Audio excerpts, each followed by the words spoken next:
Guys, deluded, I'm back again. YouTube's Lucas Torreira, your favourite YouTuber. Happy Fridays, folks, if you're watching this now. Little secret, I'm actually doing this on Thursday evening. But if you're watching this by now, happy Fridays, whether you're finished work, you're going to work, you're going to college, you're celebrating your A-levels. I believe people got their results. Not sure for GCSEs or whatever they call them now, but good luck if you're waiting to get them, or if you got them now. Hope you got what you needed. But either way, regardless of what stage you are in your life, wherever you are on this world, whether you're from China, India, England, the Caribbean, the Americas, anywhere in Europe, however you're watching this on any network, or anything, yeah, just well done for coming back in it, and I appreciate it in it. But yeah, let's crack on, man. Waste too much time and I'm waffling. Ignore my handwriting, people. It's atrocious. My word. But yeah, man, love each and every time for the questions. Of course, people, it means the world because I couldn't do this without you. Let's go from the bottom. Tina Shay's asked a lot of questions, man. Good up to you, man. Big up yourself, man. Thank you. Anyways, let's start with his first question.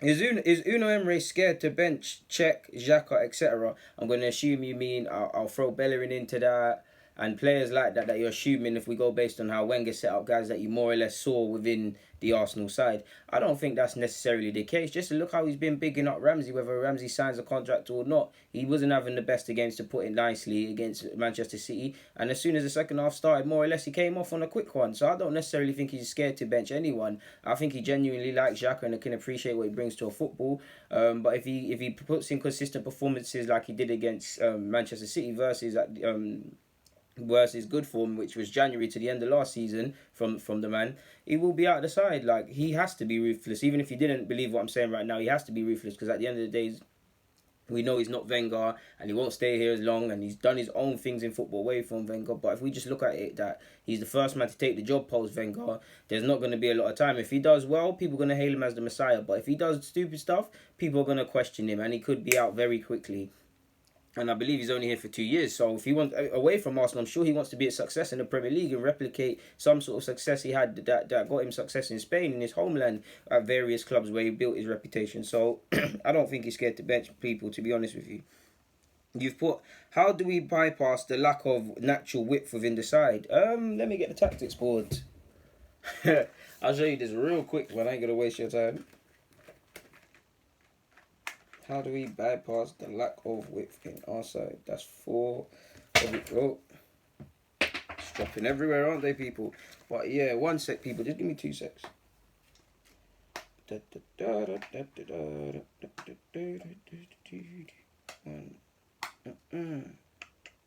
are a nightmare to put down when you're under pressure. I'm feeling the pressure. Feeling like Mustafi against United at the Emirates. But yeah, lack of natural width. I'll focus on just the defensive line, yeah. Obviously, there's a midfield, and make up your own examples for up there, yeah. Lack of natural width.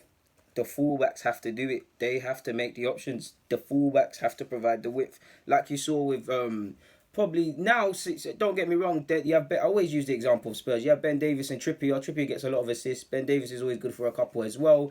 Obviously, fullbacks are central to their systems. Even if you look at the season, they went unbeaten at home when they had Rose, and he was playing very good and attracting a lot of attention from other clubs. The same goes for Walker. You saw how that side played quite narrow, but the fullbacks putting balls in. I mean, I wouldn't necessarily think Liverpool play narrow, but you see their fullbacks. Trent Arnold's a bit more, slightly more reserved, I'd say, than Robertson, but they're gone. So the fullbacks in our team have to provide the width. They have to go, because even away from all of this, like, even if nobody gives them the ball, let's just say these are wingers. Let's just say nobody gives the fullbacks the ball. Let's just say the fullbacks actually did what I'm asking, my guy. Let's just say they did it. They've gone wide. I've got no complaints. But these wingers, if these wingers are switched on and care about their team, if they keep excelling, they're going to go back with them. They've taken them wingers out the game. So now our midfielders could possibly receive it off the centre halves and distribute play to our wingers if the wingers are there. Remember, these are the fullbacks. Or the strikers, which are about, and things like that. Or our team can come further up the field. But I don't need to use anything more than that.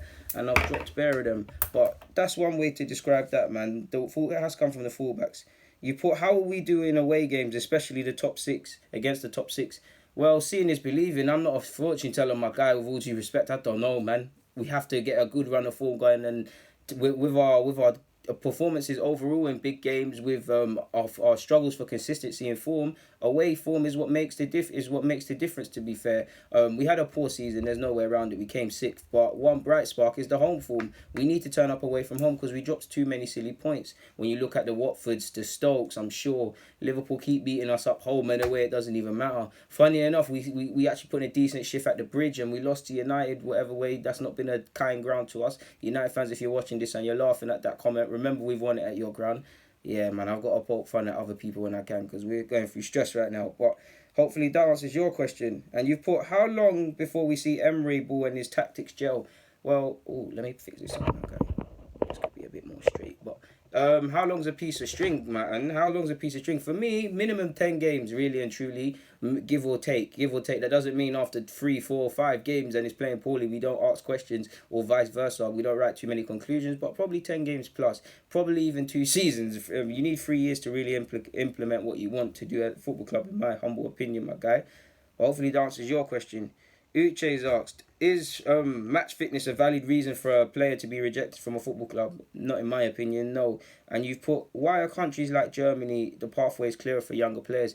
Because I believe the wealth is being shared out between the clubs in Germany, but they kind of have to look in-house because of the lack of, I don't even want to say lack of funding because all football teams got cash now, but the lack of money in their club. So if they're going to sign someone, they have to be genuinely convinced that he stands a chance of improving what they have. Versus in England, it doesn't matter if you're Manchester United or City at the top of the table or at the bottom. You're seeing Fulham splash cash.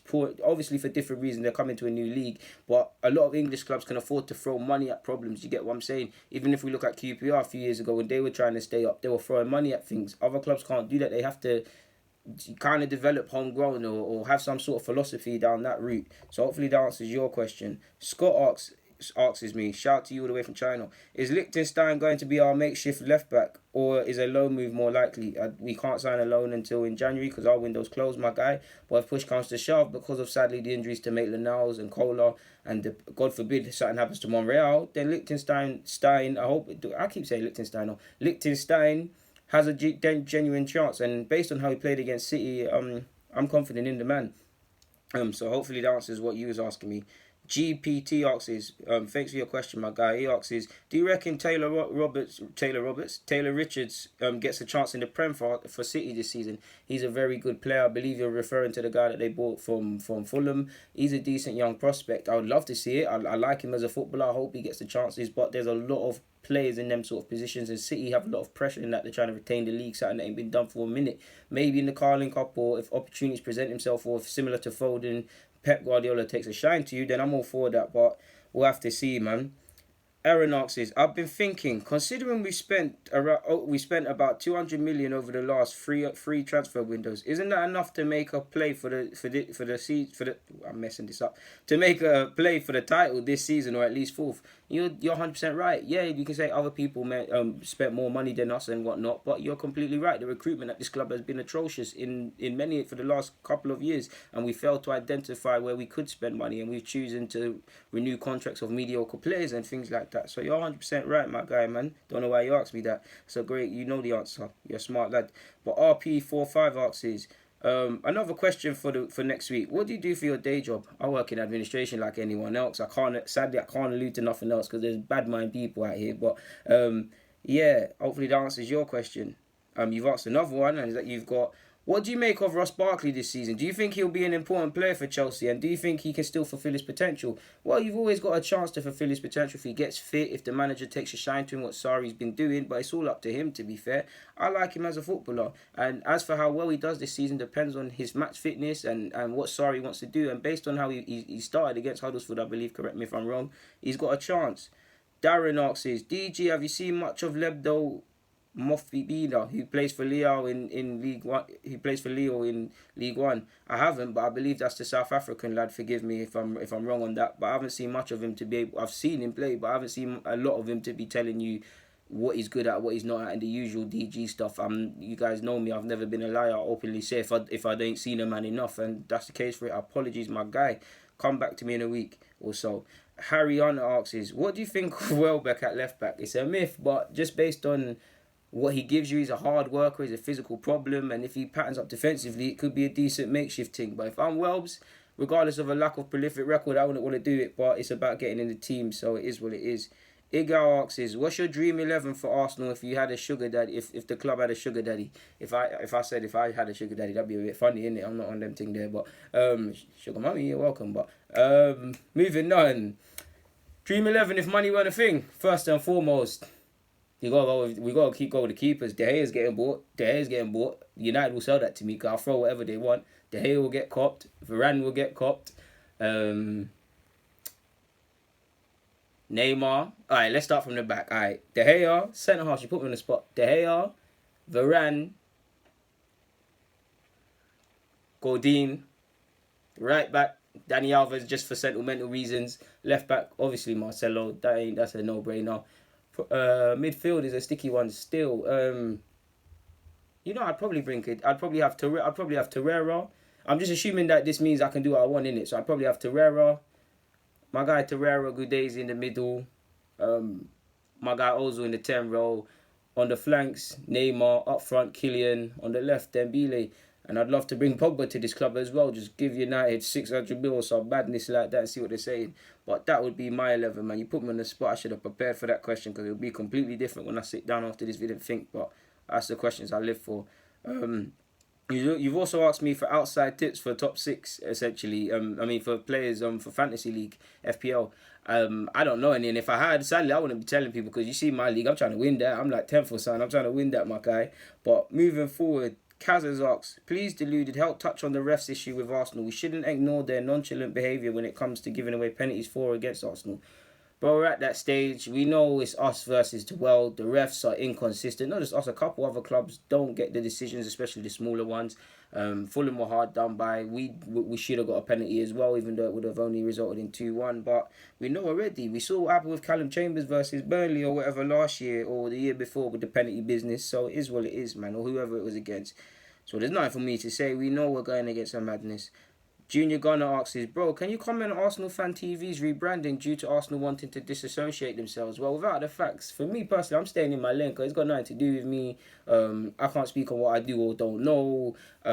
It's just nothing to do with me, simply with all due respect. But what I will say is that I actually think the name AFTV outright actually could catch on. It's got a brand. It sounds better than Arsenal Fan TV when you actually say it. To be fair, it could obviously they're Arsenal fan content and they're doing a decent job. The ones that are sensible and go on the channel, and Robbie's the owner and he does his thing. But with that, it probably allows them to probably branch out a bit better for branding because it's not Arsenal Fan TV. It's AFTV. It probably allow them to do content with other clubs and other sort of things, whatever Robbie's got planned in it. And all of them things you saw he was doing at the World Cup, so it could allow them to go on that route. Maybe fans that do content of other clubs can come on and they can collaborate and make some decent content. I don't know, my guy. It's really got nothing to do with me, and it's DG in it. Like, if they come for me, it's sad, car. If they come for me, or it's sad. Like, I don't know the ins and outs. They must. I don't know if they do or don't condone what they're doing outside the club and letting fans have an opinion. I don't know in it, so it's difficult. But if it was me, I'd be upset because again. You can say copyright, they can say all them fancy lawyer talks, but it's sad, man, car. You're just saying you're an Arsenal fan, essentially, but it is what it is, man, in this sort of game. Finally, Pot Noodle, my guy is consistent with it, asks is, what would be your combined 11 from clubs outside the top 6 in the Premier League? And, wow, man, you put me on the spot. Outside the top 6, my guy, you put me on the spot. Kasper Schmeichel, that's the first keeper that's come into my head. My guy Wes Morgan at centre-half with Maguire. Left back Chilwell. You put me on the spot, man. You're killing me. Right back Callum Chambers. You're coming to my head. In midfield, bro. This is a tough one, man. In midfield, I'm trying to think of clubs. Jack Wilshere in midfield. My guy coming to my head. Jack Wilshere, Seri as well. 10 role Maddison. Right wing Damari Gray. Up front, Vardy. Left wing, because I like him for some weird reason, Josh King, man. You put me on the spot, man. That was a tough one. And I know that side might sound whack, but, bro, you put me on the spot. That's a good question. I live for them sort of questions. And you've also asked me, what do you think that the my reading's going off today. Do you think that the combined 11 could... Do you think that this combined 11 could break into the top 6? It's possible, but probably need a bit more quality, especially. I don't think quite. I don't think quite. Probably need a couple of additions. I probably need to rethink fullback clearly. I think the midfield is decent. I don't think it quite be good enough to break the top six. Maybe based on how Arsenal are playing at the moment or have been for the last 2 years, maybe, but I don't quite think so. So yeah, man. Guys, without a doubt, thank you for the questions. I've really enjoyed answering your questions. Some of them put me on the spot. Please come again with next questions. No question is too stupid. I swear down. I don't know everything, but I do promise to give my honest opinion. If you like if you're fresh here and you like what I'm on, follow my socials. They're all in the description. Deludaguna04 and everything from Twitter to Snapchat. No, I'm lying. Twitter to Instagram.